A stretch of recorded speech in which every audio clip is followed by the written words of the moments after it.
CM മടവൂരിനെ കുറിച്ച് പറയുന്ന കറാമത്തിലൊരു കറാമത്ത് എന്താ അറിയോ? അദ്ദേഹം മരിച്ചു കിടക്കുന്ന സമയത്ത് അദ്ദേഹത്തിന്റെ മയ്യത്ത് കുളിപ്പിക്കാൻ വന്നു. അപ്പൊ അദ്ദേഹം ഒരാളോട് എന്റെ മയ്യത്ത് കുളിപ്പിക്കുന്നതിൽ നിങ്ങൾ ഉണ്ടാവണം എന്ന് ഒരാളോട് പറഞ്ഞു വെച്ചിരുന്നു. ആ ആള് മയ്യത്ത് കുളിപ്പിക്കാനുണ്ടോ എന്ന് CM മടവൂർ കണ്ണുറന്ന് നോക്കിനാ. ചിന്തിക്കണേ ജനങ്ങളെ, ഇതൊക്കെ ഈ നാട്ടിൽ പ്രസംഗിക്കുകയാണ്. ഈ നാട്ടിൽ മനുഷ്യന്മാരുടെ മുമ്പിൽ വെള്ളക്കുപ്പായിട്ട് സത്യമായിട്ട് നല്ല തലയെക്കെട്ടൊക്കെ കെട്ടി നല്ല ഉഷാറിൽ സത്യമായിട്ട് ഒരു 100 കിലോ ഒക്കെ തൂക്കമുള്ള ഒരു ഉസ്താദ് ഇരുന്നിട്ട് പറയാണ്. എന്താ പറയണങ്ങൾ കേട്ടോളിട്ടോ. CM മടവൂരിന്റെ മയ്യത്ത് ഇങ്ങനെ കുളിപ്പിക്കുമ്പോൾ CM മടവൂർ നോക്കുകയാണ്, എനിക്ക് ഇഷ്ടപ്പെട്ട വ്യക്തി എന്നാണോ എന്റെ മയ്യത്ത് കുളിപ്പിക്കുന്നത്. അങ്ങനെ കണ്ണുറന്നിട്ട് നോക്കിയിട്ട് അയ്യന്നല്ലേ അൽഹംദുലില്ലാഹ് കുളിപ്പിച്ചോ കബറടക്കിക്കാളാ. ഇങ്ങനെ അനുഭവം ജീവിതത്തിൽ ഉണ്ടാവും. നിങ്ങൾ പറയും. ഇനി ഞാനൊന്ന് ചോദിച്ചോട്ടെ, ഞാനിപ്പോ എന്റെ വാപ്പാന്റെ മയ്യത്ത് കുളിപ്പിക്കും, എന്റെ വാപ്പ കണ്ണുറന്നിട്ട് മോനെ ഇജ്ജന്നല്ലേ എന്ന് ചോദിച്ചാൽ പിന്നെ എനിക്ക് ബോധം ഉണ്ടാവും എന്റെ മയ്യത്ത് വേറെ ആരും കുളിപ്പിക്കേണ്ടി വരും. ലോകത്ത് നിങ്ങൾ ആരെങ്കിലും കേട്ടിട്ടുണ്ടോ മരിച്ചിറക്കണ ഒരാള് അള്ളാന്റെ റസൂല് നിങ്ങളല്ലേ അൽഹംദുലില്ലാഹ് ഇങ്ങനെ ഉണ്ടോ? എന്തുകൊണ്ടാണ് അള്ളാഹു നൽകിയ ഒരു തലച്ചോറ് മനുഷ്യന് സാമാന്യ ബുദ്ധി, ആ സാമാന്യ ബുദ്ധി ഇല്ലാതായി ഇപ്പൊ എങ്ങനെ കൂട്ടരെ യുവാക്കളെ SSFന്റെ ഒക്കെ കുട്ടികളെ കേൾക്കേണ്ട പൊന്നുമക്കളെ, അള്ള കൊടുത്ത തലച്ചോറുണ്ട്. ഒരാൾ മരിച്ചെടുക്കുന്നിടത്ത് നിന്ന് കണ്ണു തുറന്ന് ഇന്ന ആളാണ് മയ്യത്ത് കുളിപ്പിക്കുന്നതെന്ന് കണ്ണു തുറന്നിട്ടെങ്കിൽ ഞാൻ ഒരു കാര്യം പറഞ്ഞോട്ടെ, സ്വാഭാവികമായും മരിച്ചൊരാൾ കണ്ണുറന്ന പിന്നെ ആ മയ്യത്ത് കുളിപ്പിക്കുമോ? ഈമാനുള്ള ഒരാൾ വേണ്ട.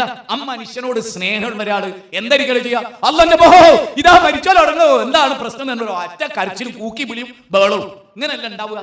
ബാപ്പ മരിച്ചെന്ന് ഡോക്ടർ ഡിക്ലെയർ ചെയ്തതിനു ശേഷം മയ്യത്ത് കുളിപ്പിക്കാൻ 1.5 മണിക്കൂർ കിടത്തി നാട്ടുകാരൊക്കെ കണ്ട് തുണിയൊക്കെ അങ്ങനെ പൊക്കി മുഖമൊക്കെ കാണിച്ചു കൊടുത്ത് മയ്യത്ത് കുളിപ്പിക്കാൻ കൊണ്ടുചേർത്ത് കണ്ണൂർ ഇതിനെ ഇങ്ങനല്ലേ ചോദിച്ചാല് പിന്നെ എന്തായിരിക്കും അവിടെ ഉണ്ടാകുക? നിങ്ങൾ ചിന്തിക്കും. ഇനി ഞാൻ വേറൊന്നും പറഞ്ഞു കേട്ടോ, ക്ഷമിച്ചോളി. മൂപ്പര് കണ്ണ് തുറന്നതിന് ശേഷം ഈ മയ്യത്ത് ഇയാൾ കുളിപ്പിച്ചിട്ടുണ്ട്. അതിന്റെ അർത്ഥം എന്താ അറിയോ? നമുക്ക് ഈ കബർ എന്നാ കബറടക്കും ഈ ജീവിച്ചിട്ടുണ്ട് എനിക്കറിയാം, പക്ഷെ നാട്ടുകാർ കാണാൻ എന്നാ കുഴിച്ചിടും. അത്രയും വെറുപ്പുള്ള ഒരാളായിരിക്കും മയ്യത്ത് കുളിപ്പിച്ചിട്ടുണ്ടാകുക. അല്ലെങ്കിൽ കണ്ണുറന്നൊരു മനുഷ്യനോട് ദയാദാക്ഷിണ്യത്തോടെ അയാൾ കബറടക്കി കൊണ്ടുപോകും, കബറിൽ കൊണ്ടുവെക്കുവോ? നമ്മുടെ ഒരാൾ മരിച്ചെടുക്കുമ്പോൾ കണ്ണുറന്ന പ്രിയപ്പെട്ടവരെ, നമുക്ക് ഏറ്റവും പ്രിയപ്പെട്ട ഒരാളാണെങ്കിൽ കണ്ണുറന്ന് നമ്മൾ എന്ത് ചെയ്യും? പിന്നെ കുളിപ്പിക്കാൻ നമ്മൾ മടിക്കും. കാരണം ആരാ മയ്യത്ത് കുളിപ്പിക്കേണ്ടത്? മരിച്ച ആളെ. മരിച്ചിട്ടില്ല കണ്ണുറക്കണേ. മരിച്ചുപോയൊരു മനുഷ്യൻ കണ്ണു കറാമത്ത് പറയാണ്, കണ്ണുറന്നു. എന്നിട്ട് ആലോചിക്കാൻ, ലോകത്തുള്ള ഫ്ലൈറ്റുകൾ നിയന്ത്രിക്കുന്നത് മൂപ്പരാണ്, മഴ പെയ്യിപ്പിക്കുന്നത് മൂപ്പരാണ്, മരിച്ചോലെ ജീവിപ്പിക്കുന്ന മൂപ്പരാണ്. ഏറ്റവും സങ്കടം തോന്നിയെന്നറിയോ?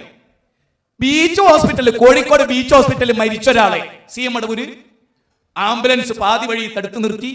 പകരവസ്ഥ അത് പറയുന്നത് എങ്ങനെ അറിയോ? ബീച്ച് ഹോസ്പിറ്റലിൽ മരിച്ചു എന്ന് ഉറപ്പ് വരുത്തി രേഖപ്പെടുത്തിയ ഒരു മയ്യത്ത്. ആ മയ്യത്ത് CM മടവൂര് കണ്ടിട്ട് പറയണത്, നീച്ചാജി അത് പോയവിടെ അങ്ങനെ എണീറ്റ് ചിരിച്ചുകൊണ്ടാണ് പോയി. ഞാൻ ഒരൊറ്റ ചോദ്യം ചോദിച്ചോട്ടെ തലച്ചോറുള്ളവരോട്.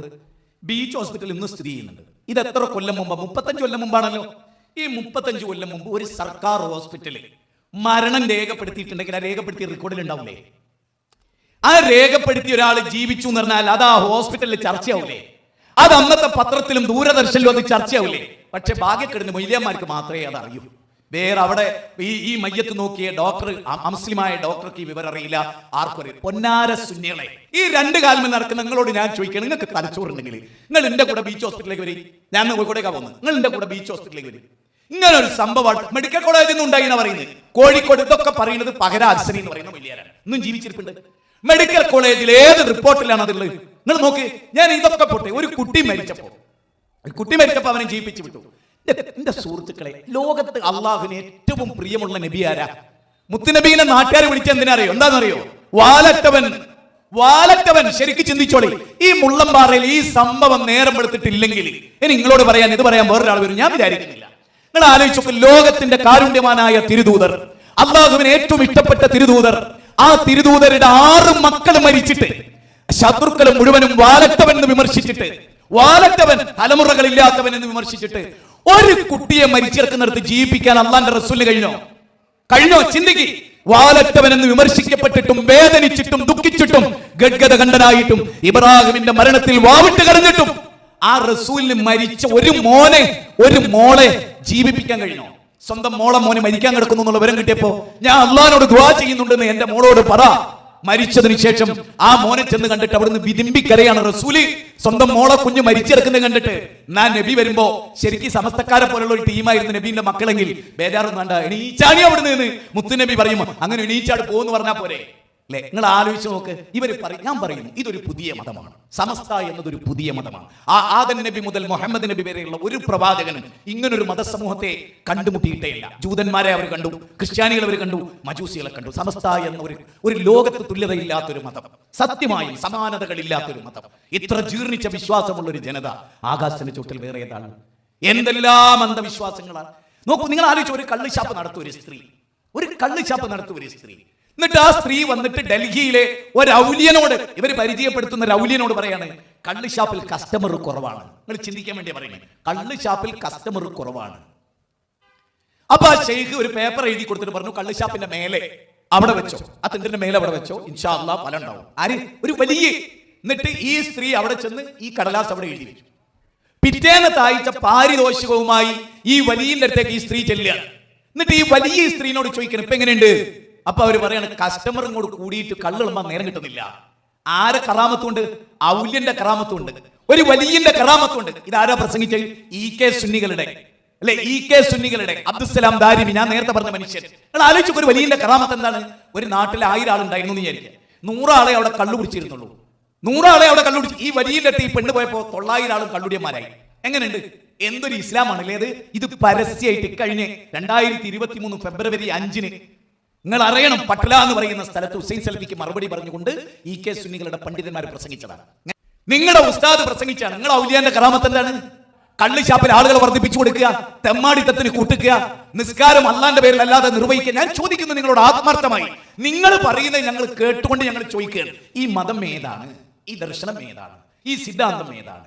الذين آمنوا وكانوا يتقون ألا إن أولياء الله لا خوف عليهم ولا هم يحزنون الذين آمنوا وكانوا يتقون. 10-ാം അധ്യായം 61-62 വചന. ആരാ ഔലിയാക്കള്? അല്ലാഹുവിനെ ഏറ്റവും സൂക്ഷിക്കുന്ന ആളുകൾ. മദ്യപിക്കരുതേ എന്നാ ഖുർആൻ പഠിപ്പിച്ചേ, വ്യഭിചരിക്കരുതേ എന്നാ ഖുർആൻ പഠിപ്പിച്ചേ. ഔലിയാക്കളോ? അതൊക്കെ ചെയ്യുന്ന ഒരു സമൂഹത്തെ സൃഷ്ടിക്കുക എന്ന് പറഞ്ഞാൽ എത്ര ഖേദകരമാണ്. ഇതാണോ കറാമത്ത്? ഇതാണോ വലിയ? നിങ്ങൾ ചിന്തിക്കൂ, ഇങ്ങനെ ഒരു ചരിത്രം ഇസ്ലാമിനുണ്ടോ? മദ്യമുക്തമായ ഒരു ലോകത്തെ സൃഷ്ടിച്ചു പ്രവാചകൻ. ഇവിടെ ഒരു വലിയോ കൂടുതൽ ആളുകൾ മദ്യപിക്കുന്ന അത്ഭുതം ഉണ്ടാക്കുക ചെയ്യണത്. കാനായിലെ കല്യാണ വിരുന്നിൽ യേശുദേവൻ പച്ചവെള്ളം മദ്യമാക്കി എന്ന് പറയുന്നത് ലോക ക്രിസ്ത്യാനികളോട് നമ്മൾ വിമർശനമായിട്ട് പറയുന്നതാണ്.